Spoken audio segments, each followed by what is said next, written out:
Tahimik na tinanggihan ng Pilipinas ang mungkahi ng Amerika. 50,000 piso bawat isa. Ito ang bombang pera na ibinato ni Pangulong Trump sa lahat ng mamamayan ng arkipelago ng Tawi-Tawi Taytay Greenland. 57,000 kudan.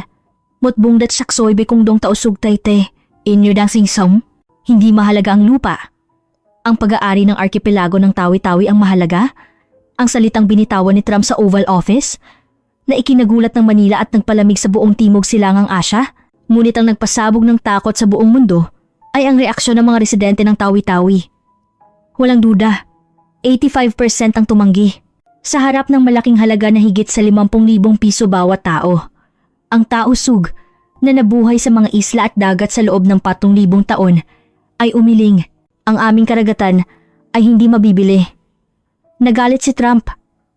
Sige, may ibang paraan. Ang barahan na kanyang inilabas ay nakakagulat. Ang pinakamalaking reserba ng niobium, rare earths, sa buong mundo. Isang kritikal na sangkap para sa mga makabagong sistema ng komunikasyon, sasakyang panghimpapawid, at mga barkong pandigma ay natutulog sa ilalim ng Tawi-Tawi. Mayroong higit sa 30 milyong tonelada.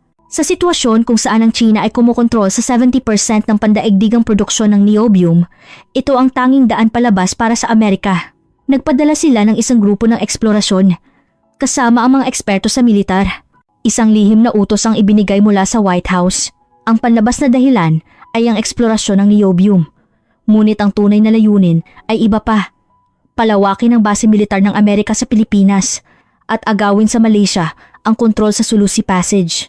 Noong Enero 2026, 8 tauhan ng US Navy at Marines ang patungo sa isang lokasyon sa pinakatuktok ng hilagang bahagi ng Sulu Archipelago. Armado ng 300 milyon na high-tech na kagamitan mula sa pinakabagong GPS, sonar, hanggang sa mga satellite communication system sila ay puno ng kumpiyansa. Sapat na ang isang buwan. Masisiguro namin ang lokasyon ng niobium at makakapili na kami ng lugar para sa base. Iniulat ni Team Leader Captain Bradley sa Pentagon kinagabihan bago lumipad. Ngunit, ang matinding lagay ng panahon sa Sulu ay hindi pinapansin ng makabagong teknolohiya ng Amerika. Sa gitna ng bagyo na may hangin at ulan na nagpapalamig sa katawan ng tao ng mas mabilis kaysa sa 52 degrees C na yelo, ito ay isang impyerno. Ang GPS ay nagulo dahil sa pagbabago ng magnetic field sa Ecuador at ang satellite communication ay naputol dahil sa malakas na pag-ulan. Sa loob ng 72 oras pagkatapos ng pag-alis, 3 sa 8 miyembro ang nahulog sa malalaking alon at baha. Ang rescue helicopter ay napigilan ng masamang panahon, halos hindi makalapit. Ang 3 ay hindi na kailanman natagpuan. Kanilang mga labi ay natunaw sa karagatan. Kung ganito, mauubos kaming lahat. Nanginginig ang boses ni Captain Bradley na namumuno sa natitirang 5. Ubos na ang rasyon, putol ang komunikasyon, at patuloy na bumababa ang temperatura ng katawan. Sa sandaling iyon, habang naghihintay sila sa kamatayan, isang bangka ang lumitaw mula sa gitna ng unos. Ang nagmamaneho nito ay nakakagulat na isang Pilipino. Ako si Dr. Kenji Sato mula sa Philippine Oceanic Research Station sa Palawan, Ania. Sa gitna ng impyerno ng bagyo, siya ay nakangiti. Sa isang kamay, may hawak siyang mainit na kape mula sa isang thermos na dala mula sa Japan. At sa kabilang kamay, isang bundle ng instant noodle, ramen, mga ginoo mula sa Amerika. Gusto niyo ba ng mainit na kape? Hindi makakalimutan ni Captain Bradley ang sandaling iyon. Sa lugar kung saan ang 300 milyon na high-tech na kagamitan ay naging walang silbi, ang isang thermos ng kape at instant noodles ang naging tanging tali sa buhay. Ngunit ang tunay na pagkabigla ay sumunod. Ang Pilipinong mananaliksik na si Dr. Kenji Sato ay naglalayag sa karagatan sa parehong paraan ng mga tausug. Paggamit ng paraw, bangka vessel, at pagbabasa ng direksyon ng alon at pagbabago ng kulay ng tubig para mahulaan ang lagay ng panahon. Paano ito naging posible? Tanong ni Captain Bradley. Ang sagot ni Sato ay simple. Nakinig ako. Sa mga taong nabuhay sa lupang ito sa loob ng 4,000 taon, tinangka ng Amerika na bilhin ng Tawi-Tawi gamit ang pera. Tinangka nilang sakupin ang karagatan gamit ang kapangyarihan. Ngunit ang kabayaran ay malupit. 3 sundalo ng Amerika ang nawala at ang natitirang 5 ay nasa bingit ng kapahamakan. Sa huli, ang Amerika ang lumuhod sa harap ng karagatan at ang Japan sa pamamagitan ng sakripisyo ni Sato ang nakaligtas sa kanila. Ang totoong dahilan kung bakit tinanggihan ng tribong tausug ang perang inihagis ni Trump at ang 72 oras na talaan kung paano nailigtas ng mananaliksik na Hapon na si Dr. Kenji Sato ang 5 sundalo ng Amerika sa bingit ng kamatayan pagkatapos ng 3 kasamahan nito. Ang nakakagulat na katotohanan na natutunan ng Amerika matapos ang sakripisyo ng 3. Ano ba talaga ang nangyayari sa Tawi-Tawi? Ang katotohanan ng karagatan na nagpatumba sa pinakamakapangyarihang Amerika. Magsisimula na ngayon. Hindi ko kailanman malilimutan ang araw na iyon. 3 kasamahan ko ang nawala sa aking paningin sa ilalim ng alon. Ako si Bradley. Ako ay isang captain sa US Navy Special Forces sa loob ng 15 taon, ngunit ito na ang 3 misyon ko sa tropikal na karagatan. Gayunpaman, ang lagay ng panahon sa Tawi-Tawi ay iba sa anumang naranasan ko. Noong unang linggo ng Enero 2026, nang dumating ang biglaang recall order mula sa Pentagon, hindi ko lubos na naunawaan kung gaano ito kapanganib na misyon. Mayroon kaming 300 million na state-of-the-art na kagamitan. Inakala ko na ang teknolohiya ng Amerika ay kayang harapin ang kahit anong bagyo sa tropiko. Napagtanto ko kung gaano ako kaarogante sa pamamagitan ng pagkawala ng mga kasamahan ko. Ang panahon sa Washington DC ay malamig, ngunit ang hangin sa silid pulungan sa ilalim ng White House ay puno ng tensyon. Sa isang malaking screen, ipinakita ang mga satellite image ng Sulu Archipelago at ang mga opisyal mula sa Department of Defense at State Department ay nagpupulong sa paligid ng mga kable. Ako ang isa sa iilang eksperto sa larangan na naroon. Captain Bradley, iulat mo ang sitwasyon sa lupa. Ang tinig ng Undersecretary of Defense ay nakatuon sa akin. Tumayo ako at lumakad patungo sa screen.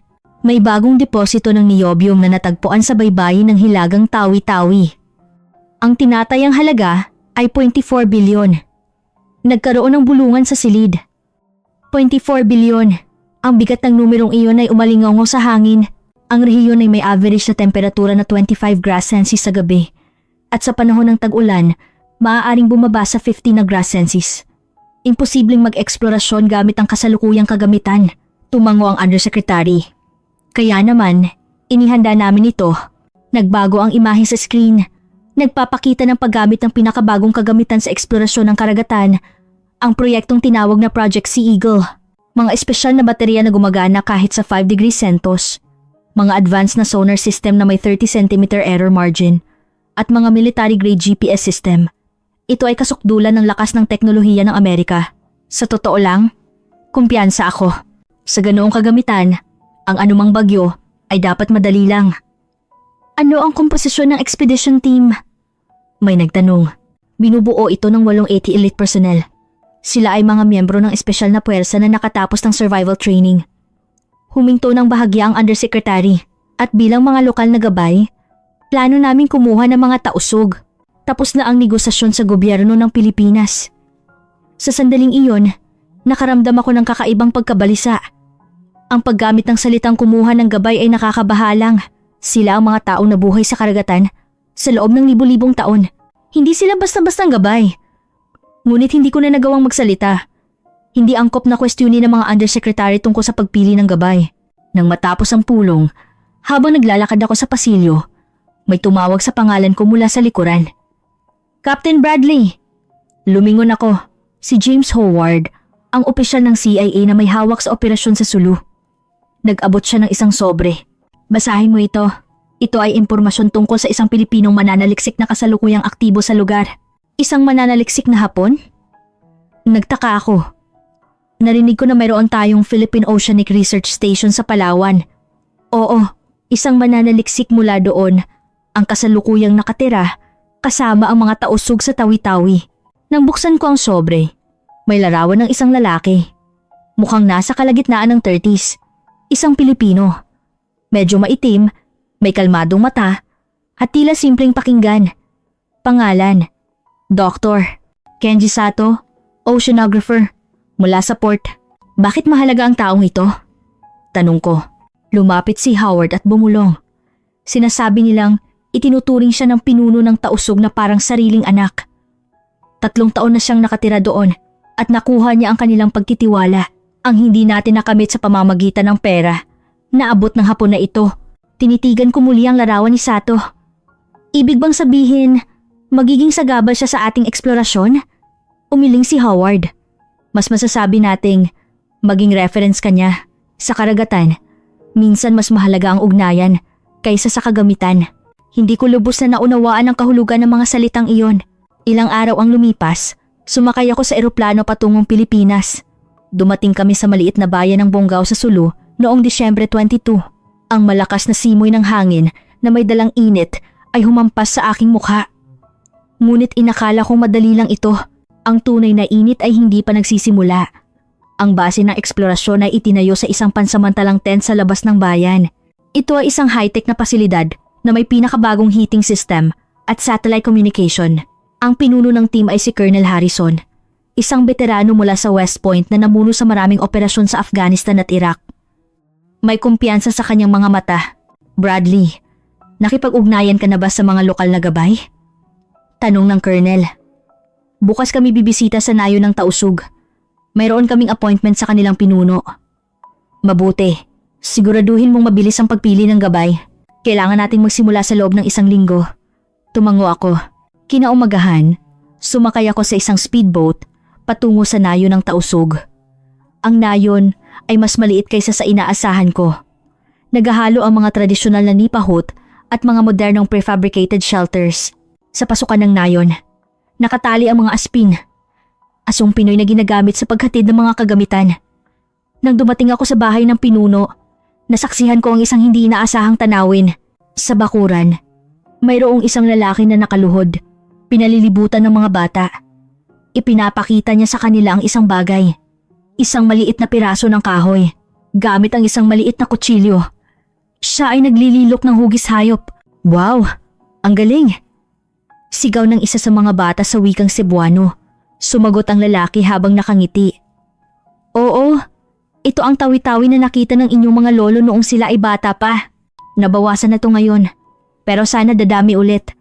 Mainit sa kanyang boses. Lumapit ako. Tumingala ang lalaki. Ito ang mukha na nakita ko sa larawan. Si Kenji Sato. Nang makita niya ako, tumayo siya. Hawak ng mga bata ang laylayan ng kanyang damit. Ayaw siyang paalisin. Magandang umaga. Kayo po ang mga Amerikano, hindi ba? Siya ang unang nagsalita sa Ingles na napakakinis ng pagbigkas. Ako si Michael Bradley, Captain. Contact person ng expedition team. Inabot ko ang aking kamay. Nakipagkamay siya. Ang kanyang kamay ay magaspang ngunit mainit. Ako si Kenji Sato, mula sa Philippine Oceanic Research Station. Alam ko, ngumiti siya ng bahagya. Nag-abala pa ang CIA para sa akin. Biro ko, ngunit hindi ako nakangiti. May kakaiba akong naramdaman sa kanya. Pumunta ako para sa inyong survey team. Tungkol sa misyon, sabi niya.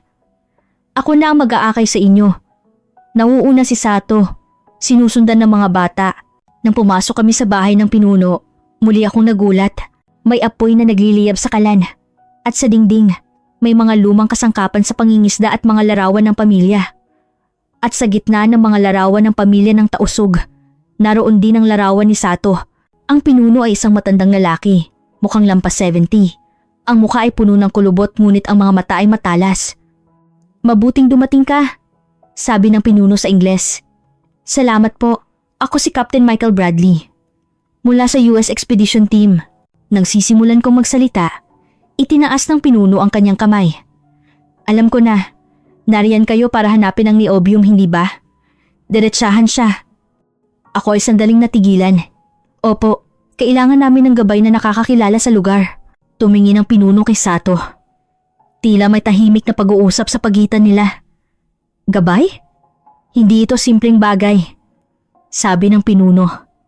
Magbabayad kami ng sapat na halaga. Hindi pera ang usapan. Putol ng pinuno. Ang panahon ng problema. Ang lakas ng habagat ay paparating na. Ito ang salitang ginagamit nila para sa napakalakas na monsoon o bagyo. Narinig ko na to. Batay sa aming weather team. Wala pong senyales ng malawakang bagyo sa susunod na 2 linggo. Sigurado kong sabi. Ngunit nagbago ang ekspresyon ng pinuno. Tumingin siya kay Sato. Kenji, anong palagay mo? Nag-isip ng bahagya si Sato bago nagsalita. Sa tingin ko, tama po si Lolo. Nagbago na ang amoy ng hangin. At ang mga aspin ay balisa na mula pa kahapon. Napabuntong hininga ako sa isip. Amoy ng hangin? Kilusan ng aspin? Mayroon kaming $1 billion na weather satellite. Pero umaasa kami sa kilos ng aso? Ngunit hindi ko ito ipinakita. Pinapahalagahan din namin ang kaligtasan. Mayroon kaming pinakabagong kagamitan at handa kaming mag-evacuate kung kinakailangan. Tila sumimangot ang pinuno. Ang mga Amerikano, palaging ganyan. Sa kagamitan kayo nagtitiwala. Ngunit hindi kayo pagkakatiwalaan ng karagatan. Ang kanyang salita ay tumagos sa aking isipan. Ngunit kailangan kong tapusin ang misyon. Kailangan pa rin namin ng gabay.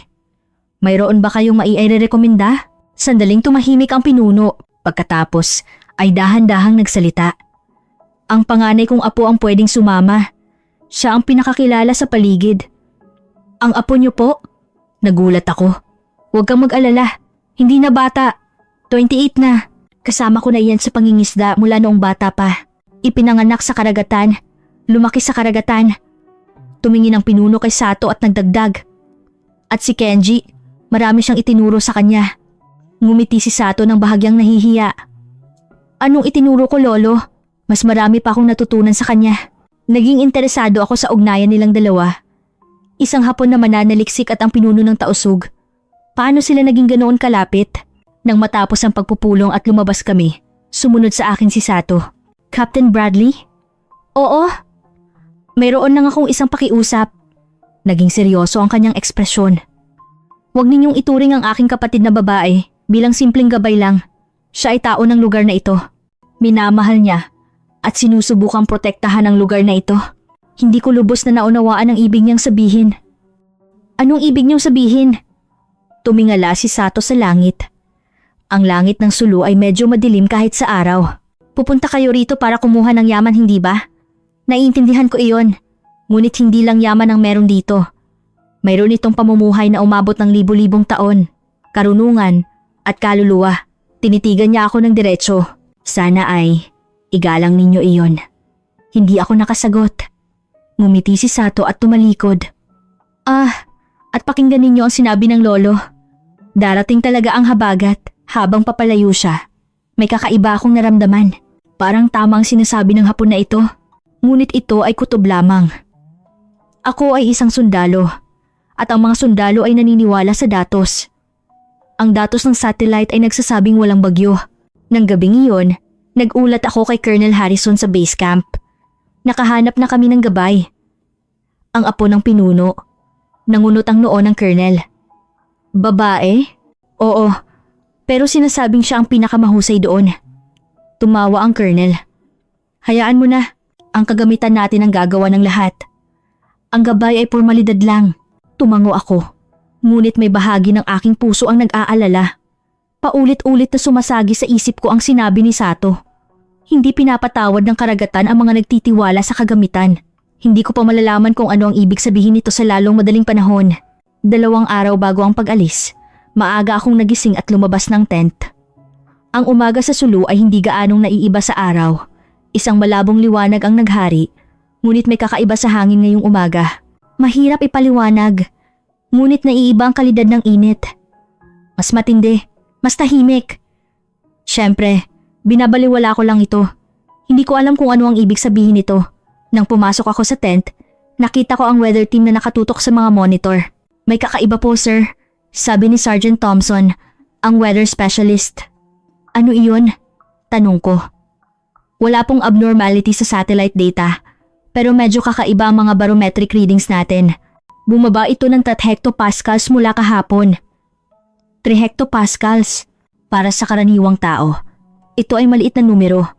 Ngunit sa gitna ng karagatan, ito ay isang makabuluhang pagbabago. May problema ba iyan? Well, dahil walang senyales ng bagyo sa satellite, malamang glitch lang ito ng sensor, sabi ni Thompson. Nagkibit balikat. Naniniwala rin ako, paano magkakamali ang $1 bilyon na satellite? At ang tama ay ang local barometer. Ngunit sa sandaling iyon, bumukas ang pinto ng tent. At kasama ang malamig na hangin isang tao ang pumasok. Si Sato. Puno ng pag-aalala ang kanyang mukha.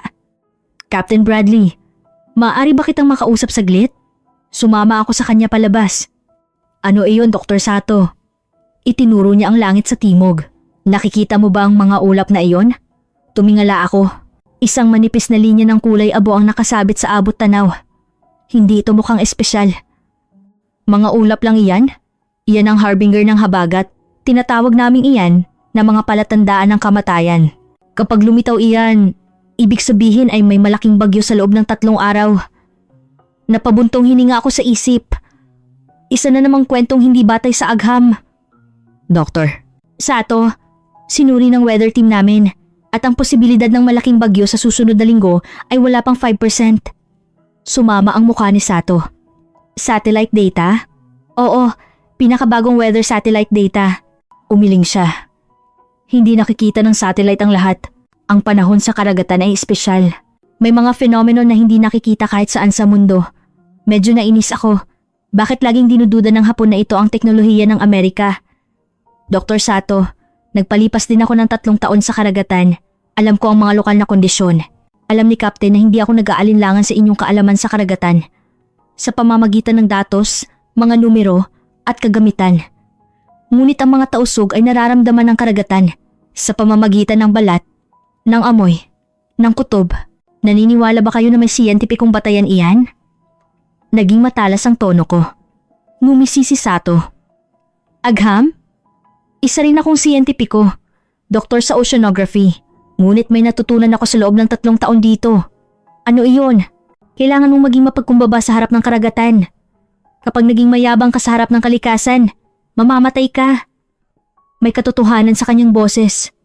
Ngunit hindi ko ito matatanggap. Salamat sa payo, Dr. Sato.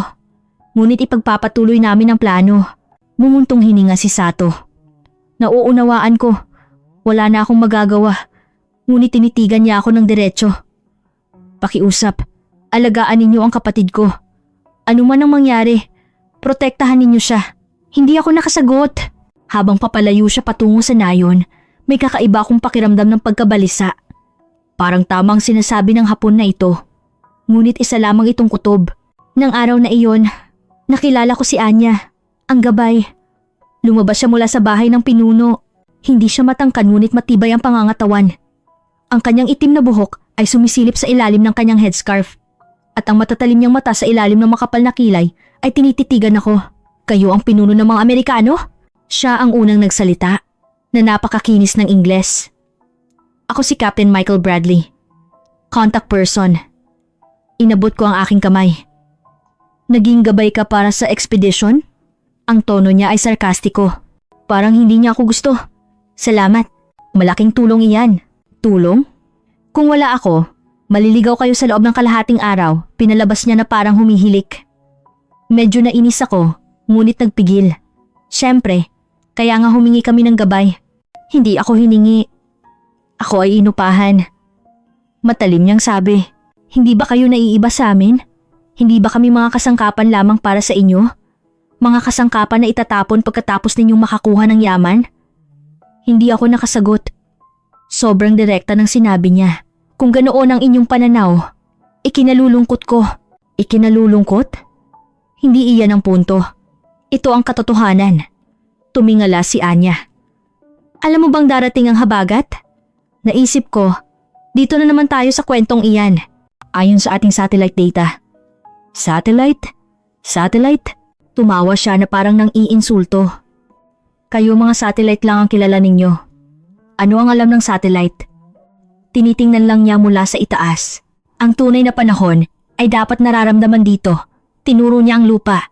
Sa iyong mga paa. Sa iyong balat. Sa iyong ilong. Napabuntong hininga ako. Sige, ngunit magpapatuloy kami ayon sa plano. Nagkibit balikat si Anya. Gawin ninyo. Hindi naman kayo makikinig sa akin. Tumalikod siya at naglakad. Ngunit pagkatapos ng ilang hakbang, huminto siya at lumingon. Nakausap ko si Kenji.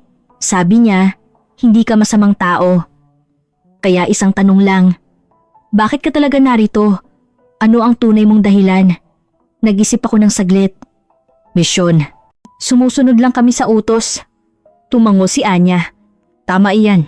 Pero ang karagatan ay hindi sumusunod sa utos. Tandaan mo iyan. Pagkaalis niya, nanatili ako doon sandali. Bakit lahat sila ay nagbabala sa akin? Si Lolo, si Sato, si Anya. Lahat sila nagsasabi ng pareho. Huwag maliitin ang karagatan. Ngunit isa akong contact person ng US Army. Naniniwala ako sa datos. At ang datos ay nagsasabing ligtas kami. Isang araw bago ang pag-alis, Dumalo ako sa pangwakas na briefing. Inilatag ni Colonel Harrison ang ruta sa malaking screen. Ang layunin ay 80 kilometers sa tuwid na linya. Tinatayang 2 araw na biyahe. Maaaring 1.5 araw kung maganda ang panahon. Sabi ng Colonel na may kumpiyansa. Tapos na ang equipment check? Lahat ay handa na, Colonel. 3 speedboat, 8 tauhan, communication gear, emergency supply para sa 2 linggo, medical kit, lahat ay handa na.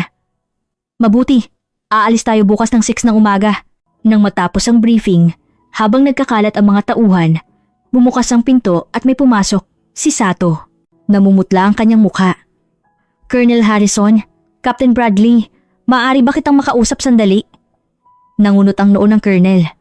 Sino iyan? Ako si Kenji Sato. Mula sa Philippine Oceanic Research Station. Hinihiling kong ipagpaliban ang pag-alis. Nagkaroon ng bulungan sa silid. Pagpapaliban? Sa anong batayan? Ang boses ng Colonel ay naging malamig. Ang habagat ay paparating na. Sa aking kalkulasyon, darating ito sa loob ng 48 oras. Hindi yun sinasabi ng satellite data. Hindi nakikita ng satellite ang lahat. Ang mga lokal na senyales, ano iyon? Ang pagtahol ng mga aso o kakaibang amoy ng hangin? Ang mukha ni Sato ay tila natakot. Eksakto, iyan ang mga iyon. Nagtawanan sa silid. Ang mga tauhan ay nagkikikikihan. Doktor, hindi mo ba naiintindihan? Mayroon tayong pinakamahusay na kagamitan. Ang $1 billion na satellite ay nagsasabing walang bagyo at hihilingin mong ipagpaliban natin ang operasyon dahil sa pagtahol ng aso? Mahigpit na kinuyom ni Sato ang kanyang kamao. Colonel, 3 taon na ako nakatira dito. Alam ko kung ano ang habagat. Pinapatay nito ang tao. Kung gayon, Doktor, manatili ka na lang sa station. Ayaw naming makialam ka sa aming trabaho. Sabi ng Colonel nang may ngiti. Tumingin si Sato sa akin. Isang tingin na humihingi ng tulong. Ngunit hindi ako nakapagsalita. Hindi ko kayang hamakin ng captain sa harap ng Colonel. Bumuntong hininga si Sato. Nauunawaan ko. Wala na akong masasabi. Ngunit bago siya umalis, huminto siya at lumingon. Si Anya. Sasama po ba siya? Oo, bilang gabay. Hiling ko lang po ulit, pakiusap, alagaan ninyo siya. Nanginginig ang kanyang boses. Ito ay taos puso. Tumawa ang Colonel. Huwag kang mag-alala, hindi iiwan ng US military ang mga sibilyan. Tahimik na umalis si Sato. Nang magsara ang pinto, bumulong ang Colonel. Bakit ba OA ang mga Pilipino? Hindi ako sumagot, ngunit may bigat sa aking dibdib. Nang gabing iyon, hindi ako nakatulog. Nakahiga sa kama sa tent, nakatitig sa kisame. Paulit-ulit na sumasagi sa isip ko ang salita ni Sato. Kailangan mong maging mapagkumbaba sa harap ng karagatan. At ang salita ni Anya, ang karagatan ay hindi sumusunod sa utos. Alas, 3 ng madaling araw, bumangon ako at lumabas. Kakaiba ang hangin. Mas malamig, mas mabigat kaysa kahapon. Walang hangin, ngunit may pakiramdam ng pagkadurog. Tumingala ako sa langit. Ang manipis na ulap sa timog ay mas maitim na ngayon. Sumagi sa isip ko ang salita ni Sato. Mga palatandaan ng kamatayan. Bigla akong kinilabutan. Ngunit umiling ako. Hindi. Sinabi ng satellite na ligtas. Mga ulap lang iyan. Pumasok ako muli sa tent. Ilang oras ang lumipas. Umalis ang expedition team ayon sa plano. 3 speedboat, 8 tauhan at ang gabay na si Anya. Sumakay ako sa boat 2. Si Anya ay nasa tabi ko. Tahimik siya. Nakatingin lang sa labas. Pagkalipas ng 4 na oras, si Anya ang unang nagsalita. Kailangan nating bumalik ng mabilis. Nagbago na ang ihip ng hangin. Mas maaga ang habagat kaysa inaasahan. Kinuha ko ang radio. Boat 2 sa base, kumpirmahin ang lagay ng panahon. Isang malakas na static ang bumalik. Boat 2 dito base, walang abnormality. Ipagpatuloy ang biyahe. Tumingin ako kay Anya. Walang abnormality daw sa base. Bumuntong hininga siya. Anong alam nila? Hindi sila narito. Sa labas ng bintana, unti-unting dumidilim ang langit. Parang takip silim kahit umaga. At nagsimulang humangin. Sa simula, mahina lang. Karaniwang hangin sa tropiko. Ngunit pagkatapos ng 1 oras, ang hangin ay naging isang halimaw. Ang lakas. Bulong ni Johnson. Ang driver, Ang labas ay isang puting blur. Ang bagyo ay napakalakas na hindi namin makita ang 3 metro sa harap namin. Ang tunog ng hangin ay parang ungol ng isang mabangis na hayop. Narinig ko ang boses ni Colonel Harrison sa radyo. Lahat ng sasakyan, huminto. Mas mabilis ang bagyo kaysa inaasahan. Tumingin ako kay Anya. Nakapikit siya. Paano mo nalaman? Ang hangin ang nagsabi sa akin. Hindi ako nakapagsalita. Tama siya. Ang kanyang kutob ay tama. Mas tama kaysa sa satellite at data. Ngunit huli na ang lahat. Kami ay nakulong na sa gitna ng habagat. Ang unang 30 minuto ng bagyo ay nakayanan pa. Pinaganaan namin ang makina ng speedboat at ang cooling unit sa pinakamataas. Ang temperatura sa labas ay bumaba sa 10 degrees Celsius, ngunit mainit pa rin sa loob. Sa oras na iyon, optimistic pa rin ako. Maghihintay na lang kami. Ngunit ang habagat sa Sulu ay hindi ordinaryong bagyo. Pagkatapos ng isang oras, nagsimula ang mga kakaibang bagay. Una, nawala ang GPS. Ano to? Nagmamadaling tiningnan ni Johnson ang dashboard. Kumislap-kislap ang screen bago tuluyang namatay. Base, dito Botu. GPS down. Sagutin nyo! Sigaw ko sa radio. Ngunit tanging static lang ang bumalik. Walang komunikasyon. Nanginginig ang boses ni Johnson. Tiningnan ko sa labas. Nakikita ko pa ang ilaw ng boat 1 at 3. Magkakalapit pa kami. Kailangan nating magsama-sama. Bumaba tayo at maglakad. Sabi ni Anya. Nag-alinlangan ako. Sa labas ay 10 degrees Celsius. Isang impyerno. Hindi ba mas ligtas sa loob ng bangka? Ligtas? Patuloy na bumababa ang temperatura. Malapit na sa 5 degrees Celsius. Kapag nangyari iyon, mag-yelo ang engine oil. Ano? Kahit ang mga espesyal na langis ay nag-yelo sa sobrang lamig. Kapag huminto ang makina, mawawala ang cooling unit at tayo rin ay mamamatay sa lamig. Kinilabutan ako. Hindi ko naisip ang posibilidad na iyon. Sinabi nila na ang kagamitan ay gagana kahit sa 5 degrees Celsius. Sa ngayon, bumaba tayo at maglakad agad. Binuksan ni Anya ang pinto. Sa sandaling iyon, isang parang patalim na hangin ang sumugod sa loob. Agad akong yumuko. Ang salitang sobrang lamig ay hindi sapat. Parang hinihiwa ang laman. Ang balat ay parang nasusunog. Si Anya ang unang tumalon. Sumunod ako. Sa sandaling tumapak ang paa ko sa tubig at putik. Lumubog ito hanggang tuhod. Hindi ako makalakad. Hawakan mo ako. Sigaw ni Anya. Halos hindi marinig sa ingay. Hinawakan ko ang kanyang kamay. Hinila niya ako. 20 metro lang ang layo ng botuan. Ngunit ang 20 metro na iyon ay parang walang hanggan. Tinutulak ng hangin. Lumulubog sa putik. Hindi ako makahinga. Nang makarating ako sa boat 1, halos hindi na ako makagalaw. Nang buksan ng pinto, nakita ko ang mukha ni Colonel Harrison. Ito ay purong takot. May 4 na tao sa loob kasama ang Colonel. Lahat sila ay namumutla. Colonel, ano ang sitwasyon? Tanong ko. Sumagot siya nang nanginginig. GPS down. Komunikasyon putol. Patuloy na bumababa ang temperatura. 5 degrees Celsius na ngayon. Hindi namin alam ang nangyari sa boat 3. Tiningnan ko sa labas. Hindi ko na makita ang ilaw ng boat 3. Kailangan nating hanapin sila.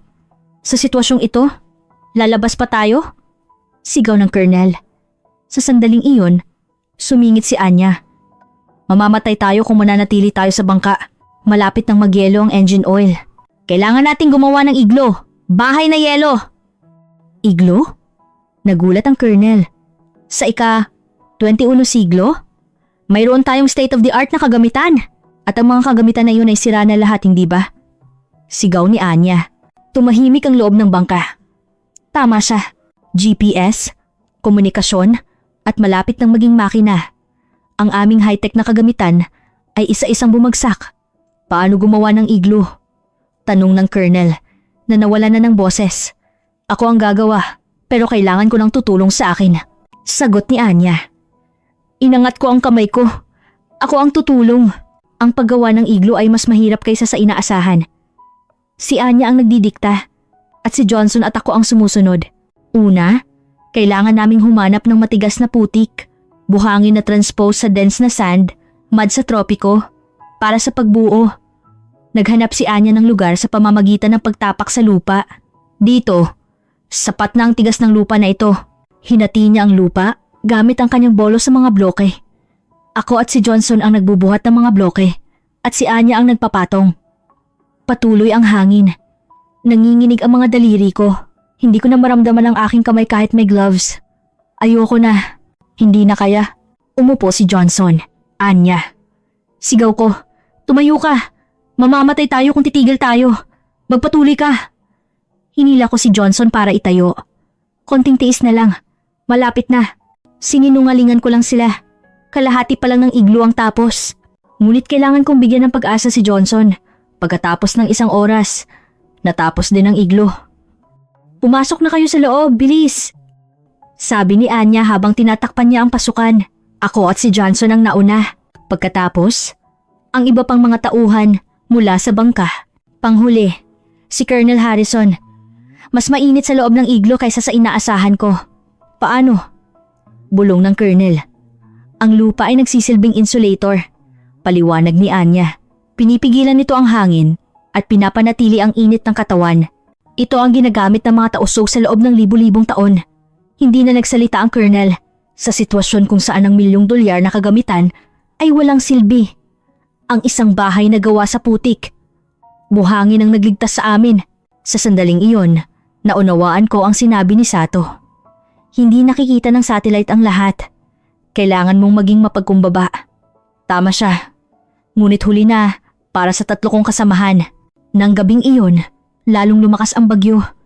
Kahit sa loob ng iglo, naririnig namin ang ungol ng hangin. Ang temperatura ay bumaba sa 0°.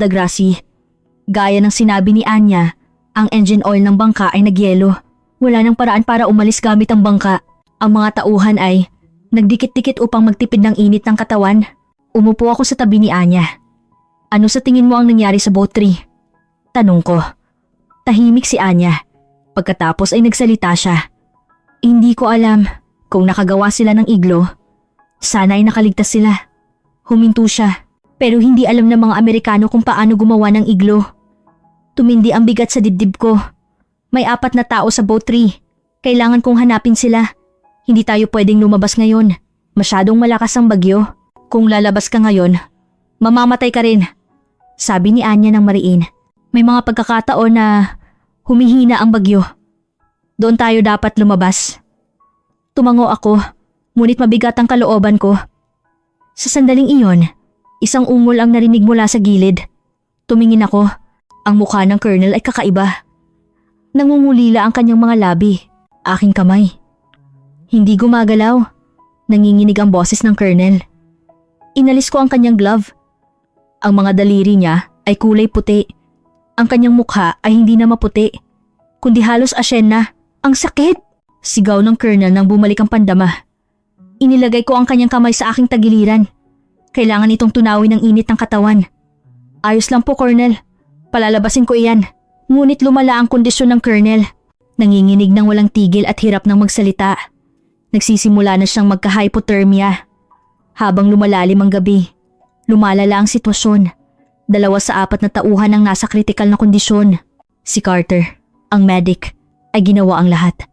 Ngunit kulang sa gamot at kagamitan. Ang temperatura ng katawan nila ay patuloy na bumababa. Hininto ni Carter ang kanyang pagsasalita.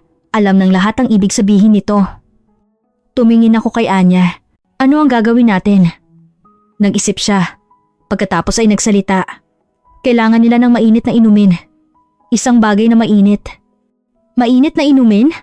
Paano? Hindi tayo pwedeng mag-apoy sa loob ng iglo. Baka tayo ay masuffocate sa usok. Kinuha ni Anya ang kanyang backpack. Ito, inilabas niya ang isang maliit na metal na lalagyan at alcohol fuel. Ito ay lampara ng mga tausug. Halos walang usok. Sa kanyang bihasang kamay, sinindihan niya ang lampara. Isang maliit na apoy ang nagningas. Ang liwanag nito ay bahagyang nagbigay ilaw sa loob ng iglo. Nagtunaw si Anya ng putik, buhangin sa tubig at pinakuluan ito. Anong pinapakulo mo? Tanong ko. Tubig lang, pero kailangan nating painitin. Dahan-dahan, napakabagal. Binigyan ni Anya ang mga biktima ng hypothermia ng mainit na tubig. Nang pumasok ang mainit na likido sa kanilang katawan, bahagyang humupa ang panginginig nila. Parang natutunaw ang katawan ko. Bulong ni Jenkins. Uminom din ako ng isang lagok. Matamis at mainit. Ang ordinaryong instant noodle broth na dala ng Hapon ang naging pinakamahalagang inumin sa mundo sa sandaling iyon. Hindi ito sapat. Sabi ni Sato, kailangan nating magpainit pa. Kinuha niya muli ang isang bagay mula sa kanyang backpack. Ito ay mga heating pads, pampainit ng kamay hand warmers. Ito, ginagamit namin ito sa Japan. Mainit ito ng 12 oras kahit sa 20 grados Celsius. Ikinabit niya ang mga ito sa tiyan, kilikili at batok ng mga biktima. Sa ganitong paraan, mabilis na tataas ang temperatura ng katawan nila. Nagtaka ako, bakit mo dala ang lahat ng ito? Ngumiti si Sato. Sinabi ko sa inyo na darating ang habagat. Walang naniwala sa akin kaya naghanda ako. Kumuha pa siya ng isang bagay. Isang pilak na parang plastic. Ito ang space blanket. Ginawa ito ng NASA, ngunit pinahusay ito ng Japan. Pinipigilan nito ang 90% ng pagkawala ng init ng katawan. Binalutan niya ang mga biktima ng space blanket. Ang mga biktima na nababalot ng pilak na kumot ay mukhang mga sigal. Sa ganitong paraan, tataas ang temperatura ng katawan nila sa loob ng isang oras. Tinitigan ko ang backpack niya. Instant noodles, hand warmers, space blanket. Hindi ito ang $1 billion na kagamitan. Ito ay mga ordinaryong bagay mula sa Japan, ngunit sila ang nagliligtas ng buhay. Pagkatapos ng isang oras, kitang-kita ang pagbuti ng kondisyon ng mga biktima. Tumaas ang temperatura ng katawan, bumalik ang kamalayan, at nakapagsalita na sila. Lumapit ako kay Sato. Paano ka nakarating dito sa gitna ng bagyo? Ngumiti siya. Ang mga aspinang nakakaalam ng daan, mas tumpak sila kaysa sa GPS. Ngunit hindi mo makita ang paligid. Hindi sa mata tinitingnan. Sa ilong, itinuro niya ang kanyang ilong. Alam ng mga aspinang amoy ng tao kahit ilang kilometro ang layo. Hindi ako makapagsalita sa pagtataka. At ipinagpatuloy ni Sato, nakatira ako dito ng 3 taon, hindi ba? Alam ko ang hangin at putik ng lugar na ito. Hindi perpekto. Ngunit alam ko ang mga pangunahing direksyon. Napakadelikado pa rin iyan. Maaari kang mamatay. Tumango si Sato. Alam ko, ngunit si Anya ay kasama ko. Siya ay pamilya ko. Kapag ang pamilya ay nasa panganib, hindi ka ba mananatili? Tinitigan ko ang kanyang mukha. Isang Hapon, isang mananaliksik mula sa malayo. Nakahanap siya ng tunay na pamilya sa nagyayelong baybayin na ito at inilagay niya ang kanyang buhay sa panganib para sa pamilyang iyon. Kailangan nating lumabas. Kailangan nating magpadala ng tulong, Dr. Sato, sabi ko. Hindi tayo pwedeng makipag-ugnayan sa base. Kailangan natin silang hanapin. Kailangan nating lumikas. Sabi ni Sato, kahit hindi natin kayang marating ang base, mayroon silang evacuation point sa gitna. Doon tayo pwedeng makipag-ugnayan. Gaano kalayo iyon? 2 oras sakay ng bangka. Tiningnan ko ang mga biktima. Paano natin sila dadalhin? Iangat natin sila sa bangka. 3 bawat biyahe. Ipinaliwanag ni Sato ang plano. Ako ang magdadala sa mga biktima sa bangka at ang lolo ang mag-aakay sa iba gamit ang motorized outrigger. Tumango ang lolo. Alam ko ang daan na ito kahit nakapikit ako. Ang unang grupo ay umalis. Inilagay ni Sato ang 3 pinakakritikal na biktima sa bangka. Si Jenkins, si O'Brien, at si Johnson na hirap. Babalik kami sa loob ng 1.5 oras. Maghintay kayo dito. Tumango ako. Mag-ingat kayo. Ang mga aspin ang nakakaalam ng daan. Inihampas niya ang latigo. Ang mga aspin ay nagsimulang tumakbo ng malakas. Nawala ang bangka sa putik. Pinanood ko ang kanilang likuran habang nagdarasal. Naging tahimik. Lumipas ang 1.5 oras. Wala pa ring balita. Nagsimula akong mag-alala. Bakit matagal? Tabi sa akin si Anya. Huwag kang mag-alala. Si Kenji ay tumutupad sa pangako. Pero baka naantala lang ng 1 oras dahil sa bagyo. Ngunit hindi nawala ang pag-aalala ko. Sa sandaling iyon, narinig ko muli ang tahol ng aspen. Tumakbo ako palabas ng iglo. Mula sa putik, papalapit ang bangka. Si Sato, ligtas na kayo?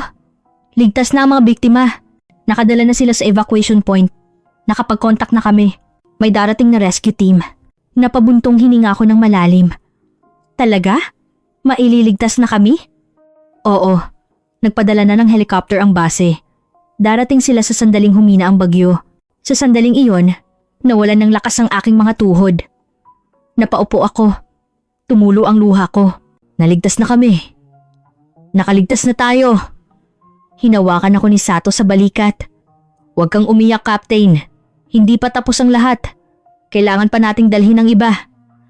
Pinunasan ko ang luha ko at tumayo. Sige, tara na. Sa pagbabalik ng 2 beses, lahat ng nakaligtas ay nakarating sa evacuation point. Isang maliit na gusali, parang isang kubo. Sinabi ni Anya na ito ang lugar na pinagpapahingahan ng mga tausog habang sila ay nangangaso. Mayroon itong kalan at communication equipment. Nakipag-ugnayan ako sa base sa radyo. Ito ang expedition team. 5 survivors, humihingi ng rescue. Isang static na tugon ang bumalik. Expedition team, dito base. Rescue team, ay umalis na. Inaasahang oras ng pagdating. 3 oras. Binitiwan ko ang radyo at bumuntong hininga. Tapos na rin. Si Sato ay nakaupo sa tabi ng kalan. Lumapit ako sa kanya. Dr. Sato, salamat. Ngumiti siya. Ginawa ko lang ang nararapat. Hindi. Inilagay mo sa panganib ang buhay mo. Wala akong pagpipilian. Tinitigan ko siya. Kung wala ka, mamamatay kaming lahat. Tumingin si Sato sa labas. Naiintindihan ko. Natatakot din ako. Isa pa rin akong tao. Ngunit nagdagdag siya. Naalala ko si Anya. Naaalala ko ang lolo. Naisip ko na sila ay nagugutom at nagyayelo. At sa sandaling iyon, hindi na ako natakot. Tinitigan ko ang kanyang mukha. Isang Hapon, isang tao mula sa malayo. Natagpuan niya ang tunay na pamilya sa nagyayelong baybayin na ito. At inilagay niya ang kanyang buhay sa panganib para sa pamilyang iyon. Mula ngayon, maging magkaibigan tayo, Dr. Sato. Nakipagkamay siya sa akin. Isang mainit na kamay. Ang pinakamainit na init na naramdaman ko sa gitna ng sulok. 36. 5 binaas ng temperatura ng katawan ng tao. Iyon ang nagligtas sa amin. Nang makarating kami sa port sa Palawan, ako ay umiyak sa unang pagkakataon. Sa loob ng 17 taon sa Special Forces, hindi pa ako umiyak kahit minsan. Nung mabali ang buto ko sa training o nang masugatan sa combat, pinagngat-ngat ko lang ang aking ngipin. Ngunit ng gabing iyon, nakaupo sa harap ng mainit na kalan, hindi ko mapigilan ang pagtulo ng luha. Naaalala ko ang mukha ni na Harrison, Jenkins at O'Brien. Si Miller, 6 na buwan pa lang nakasal. Palagi niyang daladala ang liham para sa asawa niya. Si Lopez, nagpaplano na magtayo ng fishing supply store pagkatapos magretiro. Si Colonel Harrison, may 3 anak na babae. Ang bunso niya ay nag-birthday ngayong linggo at ipinagmamalaki niya iyon kahapon. Ngayon, sila ay natutulog magpakailanman sa ilalim ng 5 degrees Celsius na karagatan. Si Captain Bradley, si Dr. Sato ay umupo sa tabi ko. Okay lang umiyak, Captain. Dapat kang umiyak. Umiling ako. Akin ito. Ako ang leader. Ako ang pumatay sa kanila. Tahimik si Sato. Pagkatapos ay nagsalita siya. Hindi ikaw ang pumatay sa kanila, Captain. Ang arogansiya ang pumatay sa kanila. Ang arogansiya nating lahat. Ang arogansiya ng Amerika. Ang ilusyon na lahat ay gagana sa teknolohiya ng Amerika. Ang ilusyon na ang lahat ay mabibili ng pera. Ang kanyang boses ay kalmado ngunit may bigat. Alam mo ba kung bakit tinanggihan ng mga tausog ang pera ni Pangulong Trump? Hindi ba't ang 50,000 piso bawat tao ay sapat na panukso? Tumingin si Sato sa labas. Bahagyang humupa ang bagyo. Para sa kanila, ang lugar na ito ay hindi kayang sukatin ng pera. Ito ang pundasyon ng kanilang pamumuhay na pinoprotektahan ng kanilang mga ninuno sa loob ng 4,000 taon. Doon sila ipinanganak. Doon sila nangingisda. Doon sila mamamatay. Iyon ang kanilang pagkakakilanlan. Naalala ko ang briefing sa Pentagon. Ang mga katutubo ng tawi-tawi ay mahina sa ekonomiya. Sila ay madaling makumbinsi sa tamang insentibo sa pera. Gaano kaarogante ang pagsusuri na iyon. Doktor, Sato, paano mo natutunan ang paraan para mabuhay sa lugar na ito? Ngumiti si Sato. Nang una akong dumating, ako rin ay mayabang, tulad mo, Captain. Inakala kong walang problema dahil mayroon akong high-tech na kagamitan mula sa Japan. Kaya muntik na akong mamatay sa unang tag-ulan. Sinabi niya ng walang emosyon. Nawala ang GPS ko, naputol ang komunikasyon at natrap ako sa bagyo. Sa oras na iyon, isang mangingisdang tausug, isang matandang lalaki na 70 anyos, ang nagligtas sa akin. Nakuha mo iyon sa kanya? Oo, Sa loob ng 3 taon, natutunan ko ang paggamit ng outrigger, pagbabasa ng mga alon, paghula ng panahon sa pamamagitan ng direksyon ng hangin. Lahat ay mula sa kanya. Tinitigan ako ni Sato. May sinabi siya sa akin, para mabuhay sa Sulu, kailangan mong iwanan ng 2 bagay. Una, arogansiya. Pangalawa, pagmamadali. Pinag-isipan ko ang mga salitang iyon. Mayroon kaming pareho. Arogansiya sa 300 milyon na kagamitan. Pagmamadali na matapos ang misyon sa loob ng 1 buwan. Ang kabayaran, ang buhay ng 3 kasamahan ko. Dumating ang tawag mula sa Pentagon. Sa video call, nakita ko ang mukha ng Undersecretary. Bradley, iulat ang sitwasyon. Huminga ako ng malalim. Si Miller, Lopez at Colonel Harrison ay pumanaw. 3 ang namatay. Nanginig ang mukha ng Undersecretary sa kabilang linya. Pagkawala ng kagamitan, GPS system, total failure. Satellite communication sira. Mga specialized suits sira. Practical na pagkawasak. Bumuntong hininga ang Undersecretary. Ano ang gagawin sa misyon? Nag-alinlangan ako. Pagkatapos ay sinabi ko ang katotohanan na ayaw marinig ng Pentagon. Sir, sa totoo lang, ang misyon na ito ay imposible mula sa simula. Hindi natin kayang talunin ang tag-ulan sa Sulu gamit ang ating teknolohiya. Kahit magdagdag pa tayo ng 300 milyon, pareho lang ang resulta. Ang lugar na ito ay hindi pwedeng sakupin ng pera. Nanliit ang mata ng Undersecretary. Ano sa tingin mo ang dapat gawin? Iwanan na ang niobium? Hindi. May paraan. Tumingin ako kay Dr. Sato. Kailangan nating makipagtulungan sa Japan. Narinig ko ang pagtataka sa boses ng Undersecretary. Si Dr. Kenji Sato mula sa Philippine Oceanic Research Station. Siya ang nagligtas sa amin. At alam niya kung paano mabuhay sa lugar na ito. Yumuko si Dr. Sato sa kamera. Kumusta? Ako si Kenji Sato mula sa port. Sandaling tumahimik ang Undersecretary. Pagkatapos ay nagtanong, Dr. Sato, sabihin mo sa akin ang tapat. Sa tingin mo, posible ba ang eksplorasyon ng niobium sa Sulu? Sagot ni Sato, posible, ngunit may mga kondisyon. Kailangan namin ng kooperasyon ng mga tausug. Hindi kami makakagalaw nang wala ang kanilang pahintulot. At para makuha ang pahintulot nila, hindi pera ang kailangan. Kailangan namin ng tiwala. Tiwala? Nagtaka ang Undersecretary. Ano ang ibig mong sabihin? Kailangan nating kilalanin kung sino ang tunay na may-ari ng lugar na ito. Kailangan natin ng pagpapakumbaba upang matuto mula sa kanila sa mga taong nagprotekta rito sa loob ng 4,000 taon. Sa ganoong paraan lamang sila magbubukas ng kanilang puso. Tumango ang Undersecretary pagkatapos ng ilang sandali. Naiintindihan ko. Magugulat ako sa bansa. Captain Bradley, maghanda na sa pag-uwi. Tapos na ang tawag. Nang maputol ang tawag, tumingin ako kay Dr. Sato. Salamat po. Ngumiti si Sato. Ako ang dapat magpasalamat. Salamat sa pagtiyak na ang sakripisyo ng 3 kasamahan ay hindi nasayang. Tumingin ako sa labas. Ang bagyo ay humupa na at ang kalangitan ay nababalutan ng aurora mga linyang berde at lila na tumatawid sa langit. Bumalik ako sa Washington. Sa Pentagon, isang hearing ang ginanap. Ikinuwento ko ang lahat. Kung paano nawala ng bisa ang GPS. Kung bakit hindi gumana ang satellite communication. Kung paano namatay ang 3 kasamahan. At kung paano kami iniligtas ng hapon na si Dr. Kenji Sato. Pagkatapos ng pagdinig, tinawag ako ng Secretary of Defense. Bradley, maging tapat ka. Sa tingin mo ba, posible ito sa pakikipagtulungan sa Japan? Sumagot ako ng walang pag-aalinlangan. Opo, sir. Sigurado ako.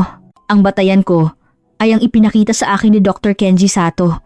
Alam niya kung paano mabuhay sa Sulu kahit walang high-tech na kagamitan. Natuto siya mula sa mga tausug at nakuha niya ang kanilang tiwala. Tumango ang sekretary. Ang mga mamamayan ng Tawi-Tawi ay tumanggi sa 20,000 bawat isa, ngunit isang Hapon ang nakakuha ng kanilang tiwala. Tama. Tumingin ang sekretary sa labas. Sige, magpapadala kami ng formal na panukala sa Japan. Nagtatag ng Japan-US Joint Archipelago Research Institute sa Tawi-Tawi. Si Dr. Kenji Sato ang naging direktor at ako ang naging liaison officer sa panig ng Amerika. Sa araw ng pagbubukas ng institute, Dumalo ang mga elder ng Tausug. Dumating din ang 70 taong gulang na mangingisda na nagturo kay Dr. Sato kung paano mabuhay. Ang kanyang pangalan ay Aking, na nangangahulugang hangin sa Tausug. Nilapitan ni Lolo Aking si Dr. Sato at niyakap ito. Kenji, nagawa mo iyon hindi ba? Yumuko si Dr. Sato. Dahil sa iyo Lolo, tinawag niya itong tatay ama. Sa sandaling iyon, naunawaan ko.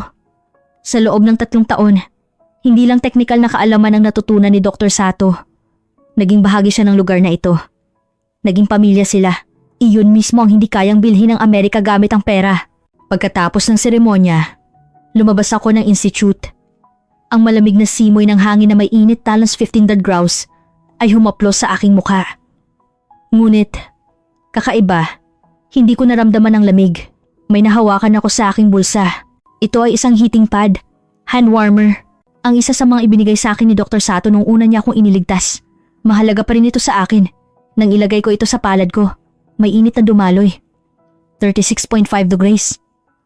Ang init ng tao. Hindi ang 300 milyon na kagamitan ang nagligtas sa amin sa impyernong 52 degrees Celsius. Ito ay ang 100 pisong hand warmer. At ang mainit na puso ng isang Hapon na nagbigay nito. Tumingala ako. Muli, umikot ang aurora. Hindi lang teknolohiya ang mahalaga. Hindi lang pera ang may kakayahang bumili ng lahat. Ang tunay na lakas ay nagmumula sa pagpapakumbaba at paggalang. Humangin ang hangin. Parang sumasagot ang 3 kong kasamahan. Ayos lang Bradley, alam namin iyan. Pinunasan ko ang luha ko at bumalik sa institute. Dito na magsisimula ang lahat. Hindi dapat masayang ang sakripisyo ng 3 kasamahan ko. Kailangan naming matuto ng maayos, makipagtulungan ng maayos, at magpakita ng mga resulta ng maayos. Iyon ang utang ko sa kanila. 3 sundalo ng Amerika ang natutulog sa ilalim ng lupa. Hindi man lang natagpuan ang kanilang mga labi. Ang kanilang mga pamilya ay naghihintay pa rin sa pagbabalik ng kanilang anak, asawa, tatay. Habang isinusulat ko ito, patuloy akong nagtatanong.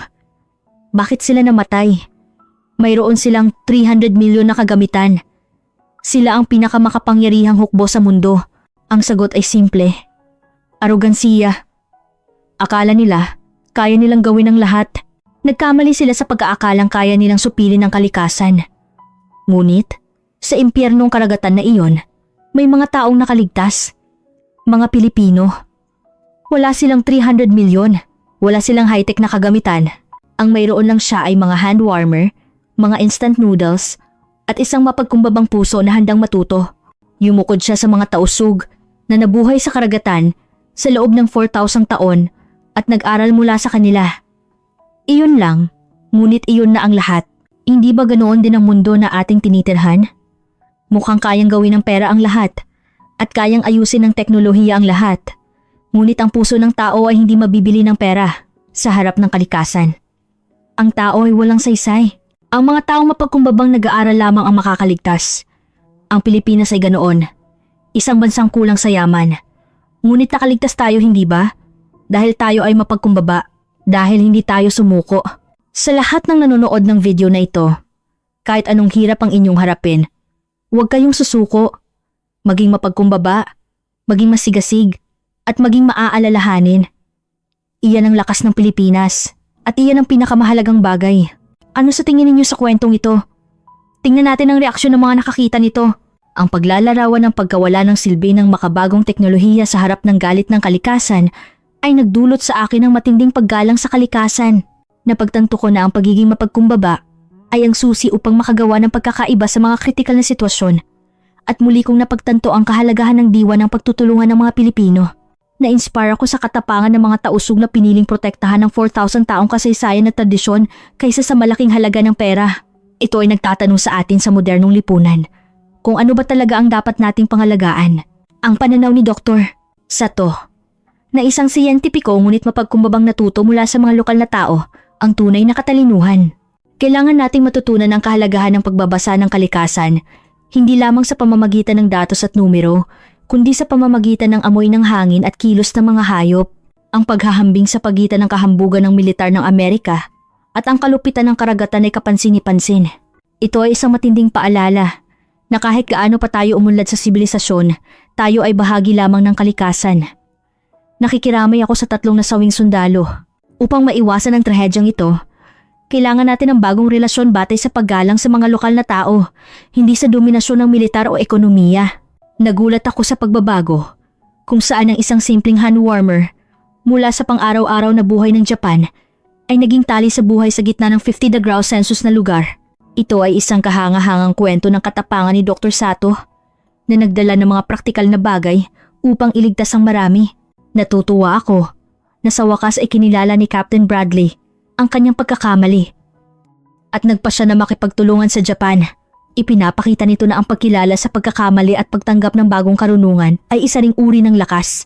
Nakahanga ako sa antas ng pagtitiwala na nakuha ni Lolo Tausu kay Dr. Sato na itinuturing niya itong anak.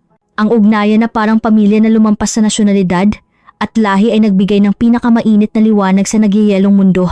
Ang pagpapakumbaba at pagtitiyaga na tila nakalimutan na ng mga Pilipino ay inilarawan bilang pinakamahusay na sandata sa kwentong ito. Naramdaman ko ang limitasyon ng human-centric na pananaw sa salita ni Anya. Hindi sumusunod ang karagatan sa utos, tanging sa paggalang sa mga batas ng kalikasan at pakikinig sa tinig ng lugar na iyon lamang tayo makakasabay sa matinding kapaligiran. Ang pagtanggi ng 85% ng mga residente sa mungkahi ni Trump ay ang pagmamahal sa kanilang lupain. Mayroong malalim na catharsis sa pagpapakita ng lakas na nagpapatumba sa isang aruganteng superpower.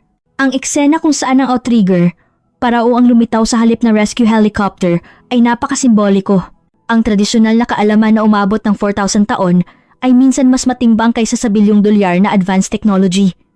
Mahalaga ang pagpapanatili ng tradisyon.